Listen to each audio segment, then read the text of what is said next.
Another episode of Locked On Blue Jays. Coming off the off day, a lot to talk about. The return possibly of Anthony Santander. Trey Yesavage.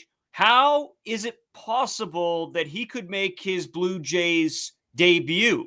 Series preview. How have other teams done since the All-Star break? A whole ton to get into on this episode of Locked On Blue Jays.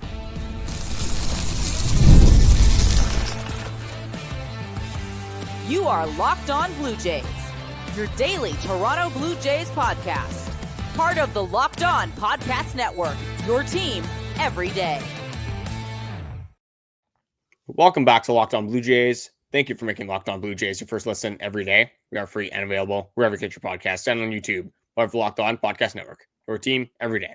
This episode brought to you by 5 Hour Energy. Enter for your chance to win a dream golf trip for two to any golf tournament in the USA. Visit 5hewin.com for full rules and entry. No purchase necessary. Excludes the Masters tournament. Ends October 31st, 2025.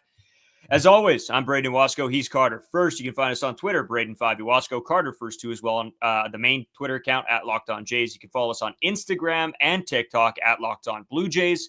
And if you're new here to YouTube, hit that subscribe button. We know a lot of you guys come back every day for these episodes. So we appreciate that. So you might as well hit the subscribe button. Or if you're brand new and you just found us, hopefully you'll like our stuff and you hit that button anyway. And if you're listening anywhere else, head over to the YouTube page and drop that subscribe.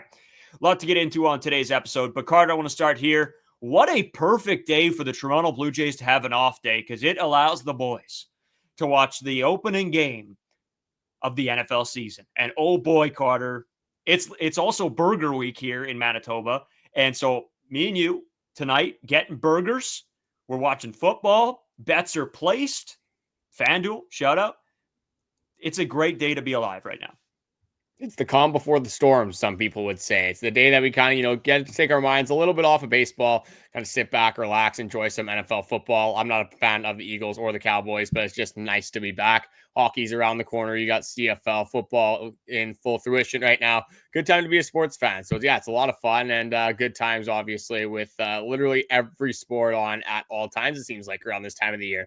So yeah, we're excited for it, but the most important series in up to this point this season is in front of us, and you get an off day before it, you get an off day after it. So this series is really going to loom around heavily on social media in Toronto Blue Jays land, around the Rogers Center in Toronto, around Canada, to be completely honest, because this is the series against your AL East rivals. This is the series that can kind of put you firmly ahead of the New York Yankees, firmly put them in the rearview mirror, or it can make it a whole lot stickier of a situation down the stretch. It could be a 0-game lead, could be a 1-game lead, could be a 2-game lead, a bunch of things that could happen within this series. So this is the Toronto Blue Jays time to kind of figure things out here.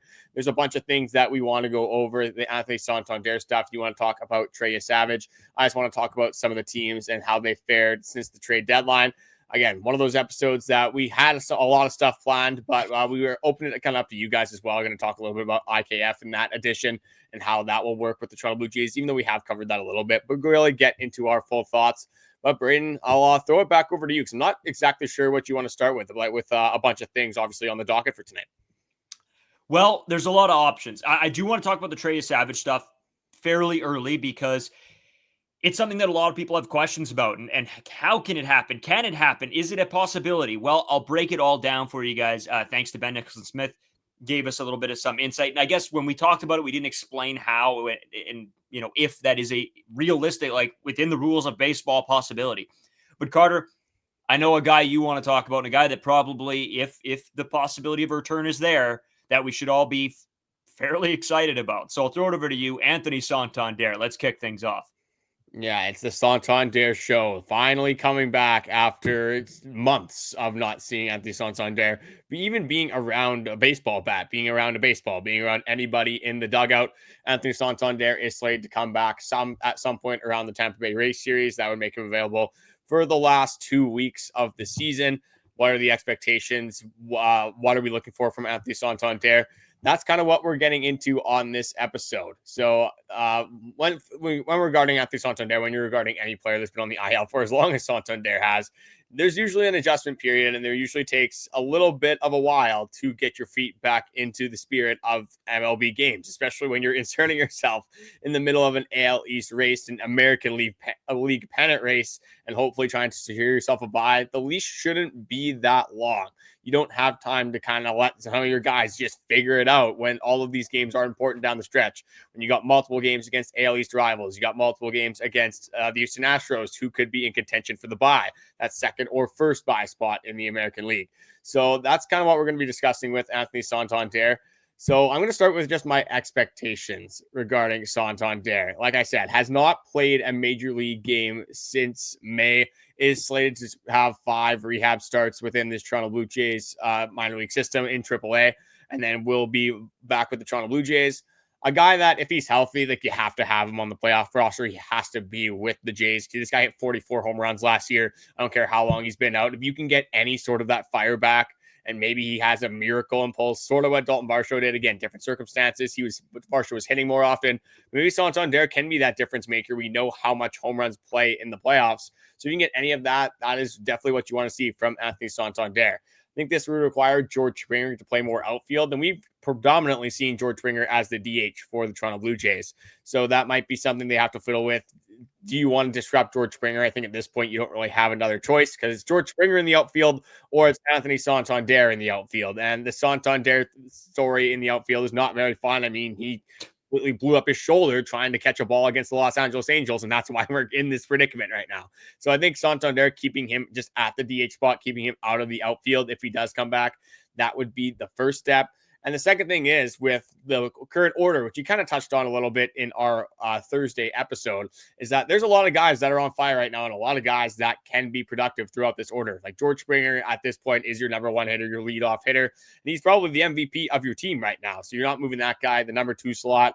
That's where you'd have some experimentation. It would be Anthony Santander, but it could be Daulton Varsho, could be Barger, Lucas, maybe even a David Schneider could be in that spot there. Vladimir at 3, Bichette at 4. Like, you're not putting Santander over Alejandro, Kirk, or Daulton Varsho. Like, Daulton Varsho is on pace for like 55 home runs. I mean, he had the full 162 sample size. Yeah. It's actually been ridiculous. Like, we've kind of been just like scraping over that. Like, it's actually insane to look back at that number. 55 home runs. It's a lot of home runs. That's more than Vladimir Guerrero Jr. hit in the big year of 2021. And we know how good that year was. So you got Varsho, you got Kirk. Like, those are guys that have been producing for you this entire season. Santander coming back after a lot of missed time. Don't love him throwing him and thrusting him into that middle of the order spot. So if he comes back, like, at best, he's hitting 6, might even be hitting 7. Can just kind of be some middle to bottom of the order pop. And it's a short leash thing too, is maybe you throw Santander in like once in a while. You don't throw him in every single game. If he's not hitting very well, you have other guys that have been producing all year as well. Like, it's David Schneider, it's the Ty France you have for that reason. Ernie Clement, Andres Jimenez gets thrown into that equation. So there's a bunch of guys you can go to. So I think for me, the over-encompassing thing with Anthony Santander is lower the expectations. Like, it's just, you should be pleasantly surprised if he does help the Toronto Blue Jays in any sort of facet. I think he has to be with the team in some sort of capacity, not necessarily an everyday player, but he has to be with the Toronto Blue Jays just because of the potential and the type of player that Anthony Santander is. Keep him on the outfield, obviously. You don't want to see that guy on defense. And then if he is in the lineup, start it slow. Hit him at 6, hit him at 7, hit him at 8. Don't put him right at number 4 and set him up for failure and set the fans up to hate him even more than they already do, even though it was just because of an injury. But I was kind of yapping there for a little bit. But yeah, that's kind of the Anthony Santander saga that I got, at least from this side of the podcast. I was about to put like a time clock on the screen or something. That was great. No, hey, anytime you want to go on a little rant, I'm here for it. I'll sit here and look pretty. But I think you're doing a pretty good job at one of those. I don't know about the other one necessarily, but I guess we'll let the fans decide. See, just you mean mugging me as I'm just letting her loose on Anthony Santander. I think I kept that pretty mild too. I could have said a lot worse. No, about a guy that's, I mean, like, I'm not going to blame a guy for an injury, even though he probably shouldn't be diving at walls in LA. Yeah, anytime. Anthony Santander just should not be diving for baseballs. It's probably not going to turn out the way you want it to, and then there's the possibility of what happened. Lot to go off of. Where do I want to start? I want to start lineup stuff, I guess, because this move, bringing Anthony Santander back into the fold, completely changes how your day-to-day has been, because you're going to want Anthony Santander to be in as much as possible to find that bat for the playoffs. That's the most important piece of this. If you can get Anthony Santander heating up in getting into the playoffs, you are laughing. This is the biggest I almost want to call it like a trade, because you didn't get this guy for the majority of the year, and then finally when it comes to playoffs, it's like what the Vegas Golden Knights have done going into the playoffs. It's just like, oh, we're going to put this guy in the IR until we need him in the playoffs. Well, that's sort of what's going on with Anthony Santander. But the problem is now what do you do with guys like Addison Barger? What do you do with guys like Ernie Clement or Davis Schneider or IKF? There's a lot of names here. Ty France. Like, there's a lot of names here that this move specifically impacts. And Addison Barger's a guy that you absolutely want to play for the most part every day. Hopefully that he continues and ends up being good. So he probably takes that spot in the outfield, right? Majority of the time. So that means your outfield is now Daulton, Varsho, George Springer, and Addison Barger. Anthony Santander at DH. Personally, I have Ernie Clement at 3. And then you have your Andres Gimenez at 2, Bo, Vlad, Kirk, right? Which sounds great. But it does take away a little bit of that platoon man role for these other guys on the bench. Like, what happens with your Nathan Lucases? What happens with your, Ty France? You're probably not playing him as much now. Davis Schneider, you want him in certain situations. Are you okay with throwing him at 3? I don't think so. You probably maybe then throw him in the outfield. You bring Addison Barger in at 3. There is options, but it limits all of those options. And you talked about the big one, George Springer being back in the outfield. Is that a good thing? Is that a bad thing? It's tough to say. I think he's been so good in the DH spot, or offensive player spot that the Blue Jays call it, that I don't know if you want to mess with a good thing. But in the same regard, at this point, George Springer's played his entire career out there. I don't necessarily think that goes and hinders him. And so I'm struggling, because I get where some people are coming from of like, oh, why do we need this guy? The reason you need this guy is because if you can get Santander rolling, that is another massive weapon that goes right into this order. Makes this lineup even more terrifying. So, right, during the regular season, you don't see him hit probably, in those top 5. But if it comes to the playoffs and this guy's on an absolute tear, great. Now you move him up. You give Vlad some protection. You give Bo some protection. It just opens up possibilities. Now, if he's not good, you stick him on the bench and you still got your guys. You still got Davis. You still got Ty France. You still got Nathan Lucas, whoever else, Tyler Heine, I guess. Ooh, yeah, that would make for a conversation. To me, IKF is the odd man out here, and I don't care. I think he was great last season. He's the odd man out for me. I think he has to be. I mean, you have Ernie Clement to play those infield positions. Like, you're going for upside here, and you're going to maximize your potential with the lineup. That's kind of the point of Anthony Santander. Yeah. And that's why I said take the expectation out of it, because you're only throwing in Anthony Santander in a lot of these situations if he's better than Davis Schneider, if he's better than Nathan Lucas, if he's better than Ty France in any given scenario. John Schneider's been very good at setting his players up for the most amount of success. So you're not going to put Anthony Santander in as a defensive substitution or defensive replacement because he's not good at defense. Just like you're not going to put IKF in with the bases loaded and 2 outs necessarily if you're down 4 and you need a grand slam. Like, that's just not the scenario that you're going to use IKF in. So if you have the Santander, I think it's the obvious IKF is probably moved down. Like, Miles Straw is your base runner and your defensive outfielder. You have Ernie Clement that can play multiple positions. David Schneider can play defensive positions as well. Ty France, a guy that's valuable down the stretch. Again, there's an argument that could be made for literally every single player. But when you're looking at Anthony Santander, like, a guy hasn't played baseball since May. So that's the expectation that you should be looking at. You shouldn't expect him to come in and be in mid-season form and all of a sudden, hit 10 home runs in his first 5 games. So, like, that's just not going to happen. And one more thing that I just wanted to kind of end this thing off with is that if the Toronto Blue Jays can continue to win, if the Toronto Blue Jays can, clinch the playoffs earlier on, this isn't like a down to the wire, 2 games left in the season thing. and you get Anthony Santander back, you can play him every single game. You can play these guys and get the reps in when the games don't necessarily matter. You still don't want to get cold and go into the playoffs, not playing meaningless baseball. You still want to keep your edge up. But if you have like a week or two where you can throw in Anthony Santander, kind of set up your playoff rotation how you want it and not have to be fighting for games down the stretch, that's only going to benefit your team in multiple facets. Yeah, that's a great point. And that's sort of what you need to happen. I think to maximize the potential of Anthony Santander this season, that is what has to be at play here. And I think for this team to add that piece of Anthony Santander, and you want him to be good, obviously, you need him playing every day. It's going to be interesting. I'm excited to see him back, to see what he can bring to the table, because like I talked about before, he could be a major contributor in the playoffs, but it's just, is he going to get enough time playing before that to do that damage when you need him to? So it's a big conversation. And you know what? We could have probably talked to Anthony Santander this whole episode and just how it affects the everything. Leave your guys' thoughts and feelings down below. I really, really, really want to get into the Trey Savage stuff, because there's a lot of people that don't know how this stuff works. And fair enough.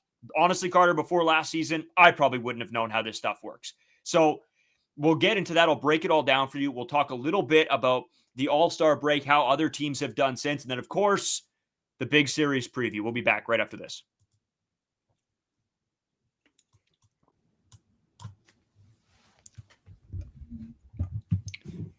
Oh, sorry, Carter. You don't need to be in this. Need a boost to power through the day without reaching for another cup of coffee or energy drink? That's where Zippic's caffeine toothpicks come in. I know. I thought it was crazy too. Caffeine toothpicks. I wasn't sure what the heck was going on. Instead of the crash you get from the sugary energy drink, Zippix gives you clean, convenient burst of caffeine anytime, anywhere. And if you're looking for that nicotine satisfaction, they've got Zippix nicotine toothpicks as well. Tried the caffeine ones, me and Carter both. Sort of sick. I'm not going to lie to you. They're sort of awesome. We're toothpick guys. We like it. A little bit of mintiness, a little bit of flavor in there too. It's great just to like pop in throughout the day. I'll be at work just typing away and throw in the toothpick. It's fantastic. Ready to try them? Go to zippixtoothpicks.com and use promo code LOCKEDON for 10% off your first order. That's Zippix, Zippix, toothpicks.com, promo code LOCKEDON. Zippix Toothpicks, energy and focus anytime you need it. Well, and I love doing this one. This show brought to you by Farm to Fork. If you're a fan of premium, locally farmed meats delivered straight to your door, we've got exciting news. Farm to Fork makes it easy to get high-quality steaks, air-chilled chicken, wild-caught seafood, and more, all with no antibiotics, hormones, or GMOs. Plus, everything comes flash frozen and individually packaged for your convenience. All Farm to Fork meats are raised on Canadian farms, so when you order, you're supporting local producers. It's time to buy a Canadian. I always tell the story. Ross Levitan invites the boys over. He gets some steaks. I'm like, geez, some amazing steaks. Where'd you get them? Because I'm always looking for a new steak place. Ross is like, Farm to Fork, dude. You gotta order. I'm like, all right. Tried them. Unbelievable. And I just went golfing with Ross Levitan. What's the first thing we talk about? Farm to Fork. It's that good. You're going to be talking about them. They're delivering all across Ontario and Western Quebec. And the best part, delivery is free with a minimum order of $199. You don't even have to leave the house to get this quality. We've got a special code just for you. Use LOCKEDON40 to get $40 off your first order at Farm to Fork. Visit farm2forkdelivery.ca and to start stocking up on the best meats around. Again, that's LOCKEDON40 for $40 off your first order. Farm to Fork, delicious, locally farmed meats delivered straight to your door. All right, dude. Well, time to get into it. Oh, by the way, played Ross Levitan in golf. I guess as you guys were listening to this yesterday. Shot an 81. For me, that's good. All right. For me, that's good.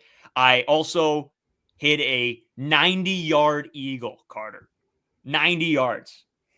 Ross was jumping over the moon. I thought he was going to explode. He was so pumped up and I just couldn't believe it. I had eyes wide open looking around like, what the hell is going on? And, but it went in. It was awesome. It was a ton of fun. Great day. If you haven't checked them out, if you're Ottawa Senators fans, check out Locked On Sens. They have one of the best shows I've seen. Those guys grind. I was going to say harder than us, Carter, but we're out here doing our work, doing the grinding, but they are fantastic. So shout out them. Just before we continue, I wanted to get into the Treyus Savage stuff right away so people know what's going on. So technically, rosters need to be set by the 40-mans have to be set by September 1st. So, or I think it's actually August 31st at 11:59, technically. So when people are asking what is going to happen with Trey Yesavage, there's a couple people asking us, is this even possible? Like, can they even now bring him up? Yeah. It's not impossible. They would need an MLB exemption, and it is like a commissioner's office exemption is what it's called technically. And this would allow you to bring in a guy. And so with any injuries or anything like that, they would just grant it, and they would say, yeah, it's fine. And that's probably what would happen. Is Trey Yesavage would get an exemption. It happens all the time. It's not anything crazy. It's not breaking rules. Is what it is, and it happens all the time. So to answer the question, is the Trey Yesavage possibility to play in the playoffs a possibility? Because yes, you can bring him up at any time and he can pitch throughout the regular season with no worries.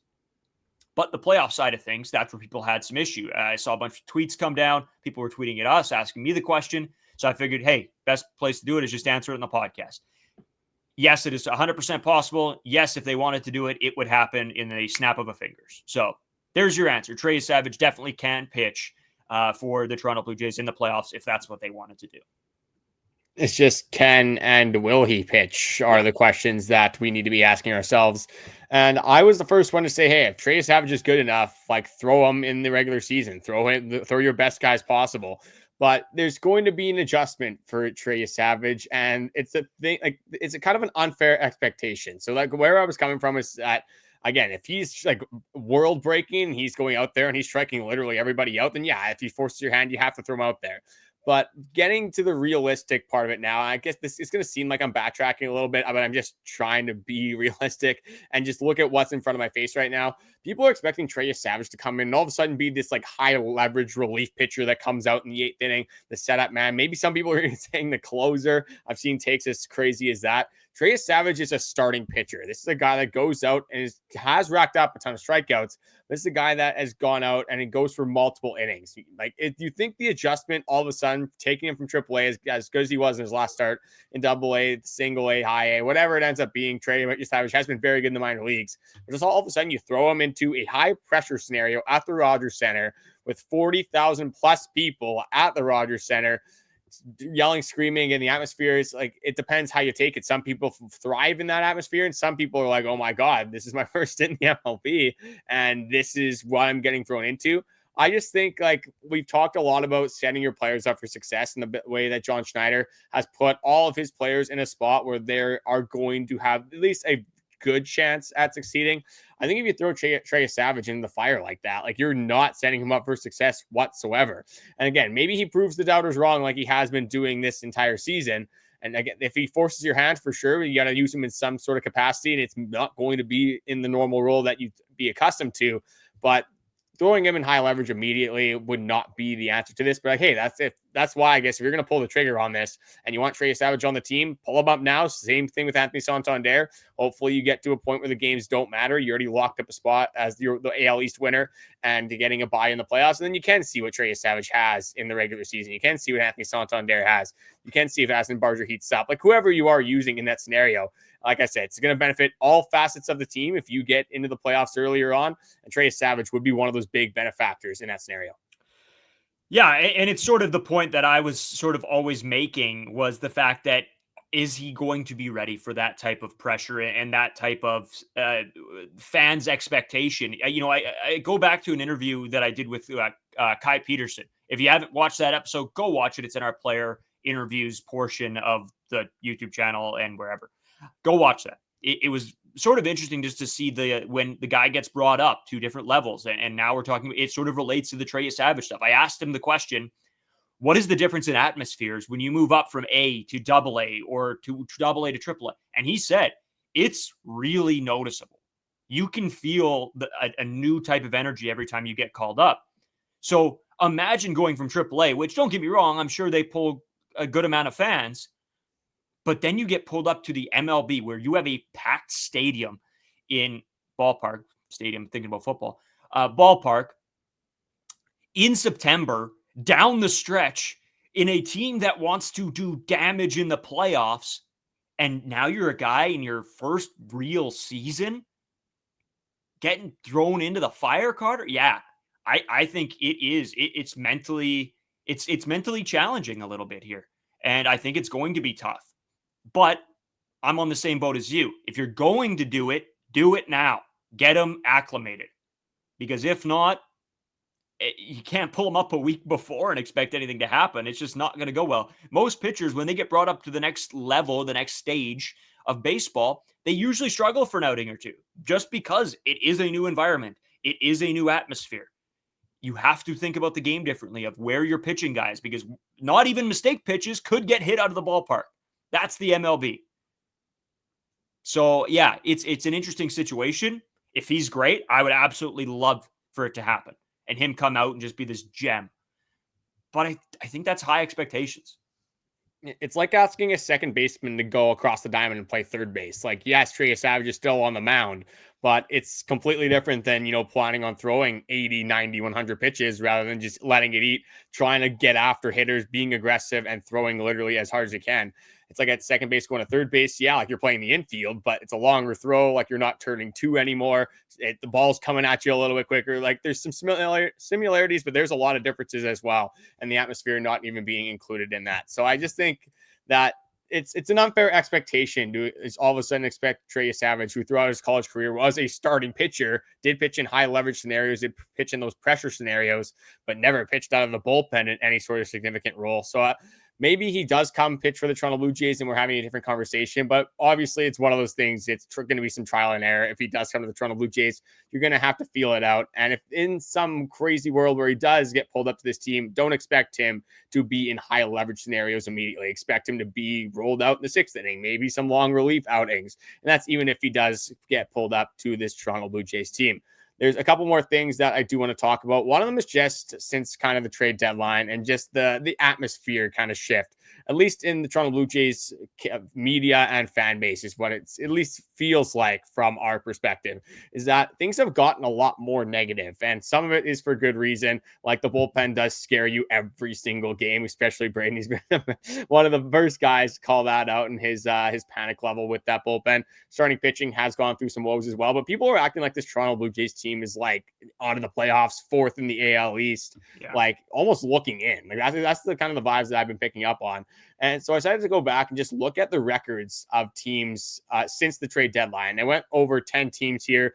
All of these should be playoff teams. Like I have honestly all playoff teams being locked, the 6 in the NL, 6 in the AL. Eventually in one of these episodes, I will go over that. In the AL, I guess I will be going over that because I'm giving you the records of these the 6 playoff and AL teams over the last month or so stretch here. So the best team, I'll just say in the major leagues, I'll go from the best team and then kind of downwards. So the best team since that trade deadline has been the Milwaukee Brewers at 22-10.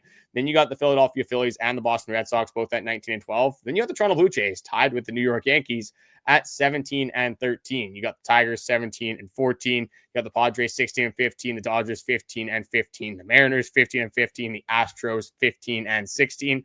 So the Toronto Blue Jays are in the middle of the pack, if not a little bit above the pack right now. So they're not playing a bad brand of baseball. And you could say, oh, they played the Pirates, they played the Marlins, the Twins, whatever. Like you can make all the excuses in the book. This bullpen has been horrible. This bullpen has been one of the worst bullpens in baseball during that stretch. And the Toronto Blue Jays are still 4 games above 500 since that trade deadline. Louis Varland's ERA has gone up like 1.35 already since that. Jeff Hoffman's ERA has gone up. Brendan Little's ERA has gone up almost a full run. Yariel Rodriguez starting to kind of reel it in. Like this bullpen's been all over the map. And the Toronto Blue Jays have still managed to find themselves at this point of we're recording this, still 3.5 games up. We'll have to see what happens in this New York Yankees game tonight. Maybe it's 3, maybe it's 4. The Boston Red Sox will still be at 3.5. But like with all things considered, the Toronto Blue Jays are still in a really good spot. And a lot of that is thanks to the offense putting up, 13 spots, 12 spots, 9 spots, 10 spots, crooked numbers, literally all over the place, which is a massive contributor. But if the bullpen can just figure it out, and right now it seems like a crazy ask, but earlier in the season, we saw the bullpen was actually top 5 in a lot of numbers in the major leagues. So it's not like we're asking for this foreign concept of a team 5 years ago with a completely different roster, hoping that they can get better. We're looking at a bullpen that was good this year, just a few months ago. So if they can find any recollection of that whatsoever, and hopefully get Nick Sandlin back, that might be reaching, a little bit too far. But if you just get a couple guys that bounce back, and Brayden Fisher coming back to this team maybe can help out as well. Like, this team could be a real threat down the playoffs and in a playoff run. Yeah. And you know what? As much as I was mad over the past few days about how certain things are going and people called me, being pessimistic, it's being realistic. And I don't think, again, I give this team 100% credit when they do things well. This offense, I went absolutely off on the offense about how great they were, and they have been. The bullpen and the starting pitching has been not great, and it is frustrating. Don't get me wrong. But Carter, you're absolutely right. The Detroit Tigers, for one, to me, have been a team that have really underwhelmed me for the season that they have had. And coming out of the All-Star break or trade deadline, whatever you want to call it, either way, have really been underwhelming. And it gets to a point where a lot of these teams, you start to see cracks and holes this season. It seems like one of the most open years in the past long time. I don't even want to put a date on it, but a long time. I remember looking back last year and being like, oh, you probably know the teams that are going to be in the World Series. This season, take your pick. Who's hot, who's not? That's what it comes down to. So a week before the playoffs, our minds could be changed because this Toronto Blue Jays bullpen might just click again, or another team might just be horrendous all of a sudden. It's a very, very strange season. And I talk about not getting too high, not too low. That was probably the past couple games, or this past couple series is probably the lowest I've been, because you do see the holes and you do see the cracks. But I take a step back and I remind myself, okay, well, there's still a month of baseball left. A lot can change. This is the crazy game that we all love called baseball, where things change on a dime from day to day. Growing up, Carter, I mean, God, there'd be some games we're sitting in the dugout, head in our hands because we thought, oh my goodness, how can we play this terribly? But then the next day we got a double header starting at noon and the boys come out firing and everybody's jumping at the fence. It's a crazy game, and that's just how this stuff goes. So don't get too high, don't get too low. Still a lot of time left. This team is a playoff team. Don't get anything twisted. I mean, I hope so at this point. Imagine the colossal collapse. Something like the 22 games, they go 3-19. That's just the way it ends, just in that Cinderella fashion, I guess you could say. But when we look back at these, just the last thing I'll say until we get into the third segment, into the biggest series of the year. But this is the kind of the recent stretch. This is what we were kind of asking for over the last 2 seasons in 2023 and 2024. We're like, can we go back to 2021? Just see all the offense whatsoever, zero pitching. No, the starting pitching's kind of faltered. The bullpen's just been awful. This is what you were definitely asking for this in the offseason. I was definitely on board with that as well. And you've been a little bit more, I guess, more full of complaining. You've been complaining a little bit more than I have just about the pitching, and it does suck, seeing every one of your bullpen arms seems like give up moonball after moonball after moonball, especially, in some players' scenarios, Jeff Hoffman specifically. But this stretch, it's a lot more fun, at least in my opinion, watching, a million runs in a baseball game rather than, a team getting a 2 spot in the second inning and you feeling like the game is already over because your offense has no pulse whatsoever. At this point, the expectation has changed. You expect kind of all facets to be firing. You probably rely on the offense a little bit more than your bullpen and starting pitching, but you still there shouldn't be a weak spot on this team, especially with the names on paper and what we have seen from pretty much everyone on the Toronto Blue Jays throughout this season. So third segment, I do want to talk about one listener question, or just more of a statement that we just have not been able to go over yet. And then obviously the New York Yankee series, the biggest series of the year up to this point, what our expectations for are in the series, what the fallout would look like if they lose the series, get swept, if they win the series, what were you kind of looking at after, depending on the result from this New York Yankee series. Bunch we would still want to go into, and we'll dive into that right after this short break. Today's episode is also sponsored by 5-Hour Energy Transfusions. Time to fuel up and turn it up with the 5-Hour Energy Transfusion. This grape, ginger, and lime flavored shot brings all the iconic tastes of the golf course favorite to a non-alcoholic boost. Perfect for sinking birdies or making great memories with friends. It's a hole-in-one for your energy game. Whether you're on the course or just need a little extra push to power through your day, 5-Hour Energy Transfusions delivers the clubhouse flavor you love without ever leaving the green. Brayden got an eagle today, as he did mention, obviously, on the podcast, and he had a 5-hour energy transfusion.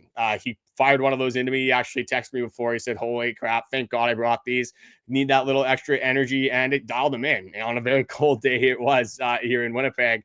It didn't matter. 5-hour energy transfusions allowed Brayden to kind of overcome the elements and probably hit the greatest shot of his life. So, yeah, a little bit of credit is deserved to the 5-hour energy transfusions. Golf is all about the good times with good people and the good flavors. The grape, ginger, lime flavor of 5-hour energy transfusion gives you the best parts of your clubhouse go-to without leaving the course or chasing down the bev cart. Now you can amp up the fun even more. Just buy, snap, and enter for a chance to win a dream golf trip for two to any golf tournament in the USA. Tee up that trip and visit 5hewin.com for full rules and entry. No purchase necessary, and this excludes the Masters tournament and ends October 31st, 2025.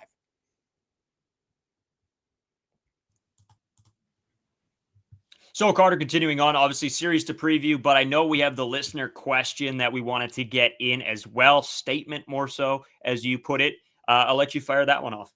Yeah, and this is just about the new addition on the Toronto Blue Jays. We kind of brought this up a few times on a few of our episodes, but never really got into it. So we'll quickly get into it here. And it's about IKF. The comment is, we would love to hear more about IKF. Not sure I get the deal with what it is in terms of the team being happy about him and just what the dynamic would be in the clubhouse. So as for the clubhouse dynamic, everyone knows IKF pretty much on this team. There's just select few that don't, like Shane Bieber probably doesn't know a lot about him. There's a few guys in the bullpen that may not be familiar, like Sir Anthony Dominguez has no idea who IKF is, more than likely. But you look at pretty much everyone in this batting order, you look at a lot of the starting pitchers, like IKF was with the Toronto Blue Jays in 2024. So as from a clubhouse standpoint, there'll be nothing wrong there. He'll fit right in. In terms of just the playing time, I think I know the role of IKF, and things might get a little bit more mixed up when Anthony Santander comes back. But this is, like I said, it kind of seemed like a joke, but I was sort of being real about it. It was the Bradley Zimmer effect. This is a guy that I do not want having any sort of regular starting time whatsoever, and you should not be relying on for his offense at all. Like, I don't care if IKF hits 100 on this team for the playoffs down the stretch, because I don't want him playing in the playoffs that often. This should not be a starter on the Toronto Blue Jays at this point.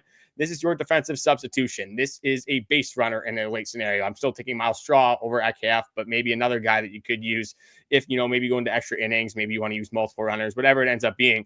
This guy trusts at third base, shortstop, or second base, but I do not want him offensively. This is why we have guys that you can platoon. IKF into the Bradley Zimmer role, the fifth guy, I guess the fifth bench slot now that you get an extra one. IKF should not be relied on in any sort of facet. If games are even relatively close, I guess if the Jays are behind in any baseball game. So if it's close, he comes in as a defensive substitution. Yeah, at best. This is a guy that needs to be, when Anthony Santander comes back, sent down. That's it. Like, he's a depth beast at this point. Safety. Yeah. So there's absolutely no reason for this, and we're 100% with you. Do we understand it completely? No, not really. It was, I think you get the thought process. You can understand, like, it's a perfect Toronto Blue Jays scenario. Defense first, a guy that's going to make contact. He's a smart base runner. Like, all the Blue Jays characteristics are there. But yeah, not an upside move here whatsoever. No, and I think for this point of the season, it was just a little strange, right? If this was in the offseason, just a quick ad or right, before the All-Star break, okay, you can understand it because he'll get some at-bats. You might think, guys will go down with injuries, whatever. But at this point of the year, it is a little strange. And so, maybe at the time we were all thinking, well, Ernie Clement just got banged up a little bit. Is he going to be okay? Yes, he's fine. So a little bit of a weird move. I don't know if he's fine, but he's going to play. Like, his hand probably feels horrible right now. But he's a hockey player. He's fine. Exactly. He's a hockey player. He's going to battle through it. But a big series, obviously, coming up here for the Toronto Blue Jays. And they do avoid some pitchers that you'd like to avoid with the New York Yankees. But the staff, honestly, is just a pretty good staff. There's one game here that I think you have to win. And before we go into the pitching probables, though, the Toronto Blue Jays, are up 3.5 games right now as we're recording this. You know, the Yankees might win, they might lose. At worst, it's a 3-game lead for the Toronto Blue Jays. So that means if they lose a game, they will, if they lose 1 game and win 2, if they win the series, they'll be up 4 games. That puts them in a pretty good spot with 19 games left.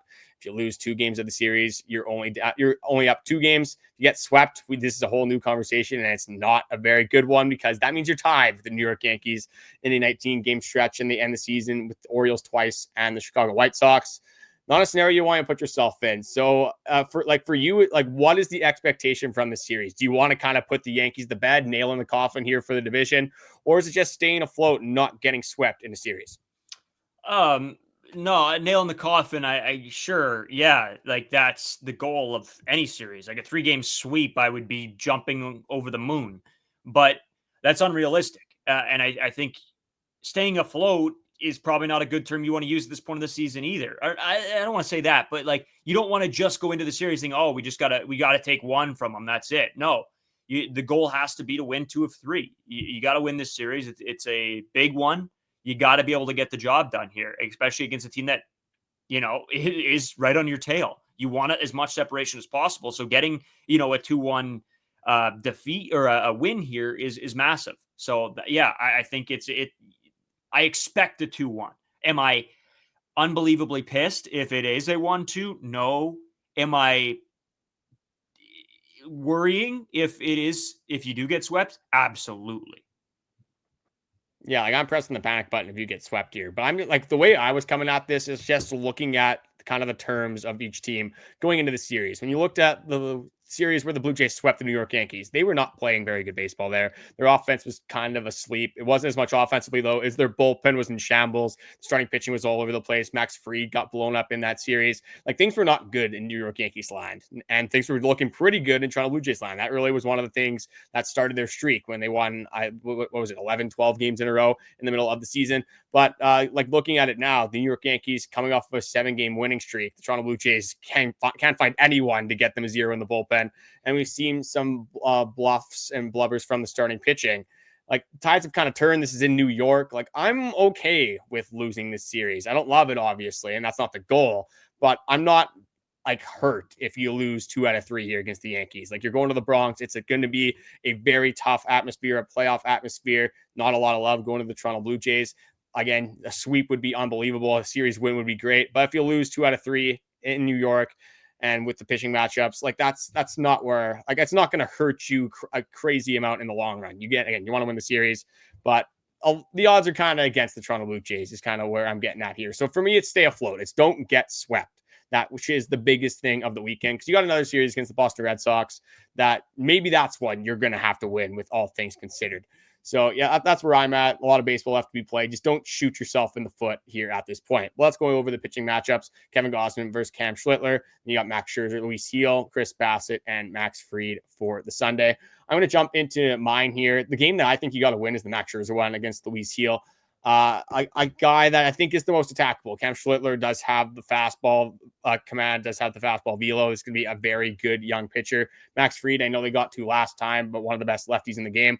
I think you got to win this second game. I think that's the one you really got to zero in on. And if things don't go well in the first one, hopefully they do, but they don't go well in the first one, you got to throw everything at the wall in this second game and for sure secure yourself. I mean, at complete worst, a series loss. But I would love a series win here. I am going to go with a series loss. I think they do win that second game. They lose the first one and the third one. Hopefully I'm pleasantly surprised, because if you do win 2 out of 3 and if you sweep the New York Yankees, like, that puts them into the wild card, like, nail in the coffin. I don't think there's really any shot the New York Yankees have an opportunity to come back to win the American League East. And at that point, if you sweep the Yankees, you probably gain a game on the Red Sox as well. Yeah, I'm going 2-1. I think they take the first 2, drop the third. And that's just for my thinking of this team needs it right now. I think they know that they barely got by in that last series, and you know the offense had to carry. And I think the pitchers, it's time for them to step up. And I think the ability to start with Kevin Gausman on the mound, I think, is a little bit of a tone setter. I think it's like, hey, everybody calm down. The big dog's here, right? The guy that's been here, done it, is here again. Let him go. And so I think Kevin Gausman has a great outing in that first game. And Max Scherzer, I think it's a little bit of a bounce back outing from him, and he eats it up, and he's back to Mad Max on the mound. So I'm going 2-3, and I think, man, that would really, I think that kills, like you said, the Yankees' chances of making a big comeback on the Blue Jays in the AL East. So this series realistically could end up being the series that clinches first in the AL East. Man, I wish that the Blue Jays just won every single game that you said they were going to win, even if they did that for me. Because if they won every single game you thought they'd win, they'd probably be 125-20 at this They'd point. be good. And I think for me, they'd be like 110-40 or whatever that ends up being. So yeah, pretty good records, obviously, from us. Why are you going to bet against your team on a regular basis? Like, I'm never going to be on that boat. I'm always going to be advocating for the Toronto Blue Jays. And maybe that, less than 1%, but maybe a little bit of that, just the positiveness that people are throwing at the Toronto Blue Jays this season, can contribute to what they are doing on the baseball field. It's a lot more positive vibes than we've seen with the Toronto Blue Jays in a very long time, probably since those 2015 and 2016 years. Those years are kind of being reincarnated into the present. Hopefully this team can encapsulate some of that magic that we've seen. And I saw this from another Blue Jays account on Twitter. I just want to throw this in at the end of the episode for this weekend. George Springer has a better slash line right now than Brayden's favorite player, Josh Donaldson, with the Toronto Blue Jays in 2015. So that's how good George Springer has been for the Toronto Blue Jays, just in terms of like OPS average. Again, the underlying stats, probably a little bit more with Josh Donaldson. We just wanted to throw that into there to contextualize it, especially for Brayden being a Josh Donaldson supporter, or Glazer, as some would say. We just want to say thank you guys for watching. All the likes, comments, support, everything that you guys have given us recently has been much appreciated. It's a big time of the year, NFL football. We're going to be watching that tonight. On Thursday. And then you got obviously the MLB season, 22 games left in the schedule. So that should be a lot of fun down the stretch. We're going to be binoculars out, magnifying glass on the TV, watching every single pitch like our life depends on it. And you guys will be as well. We're in crunch time. Where kind of the big boys show up and the real competitors come to play and the real teams stand out. So this is the time to prove it for the Toronto Blue Jays. Biggest series of the year. I'm fired up for it.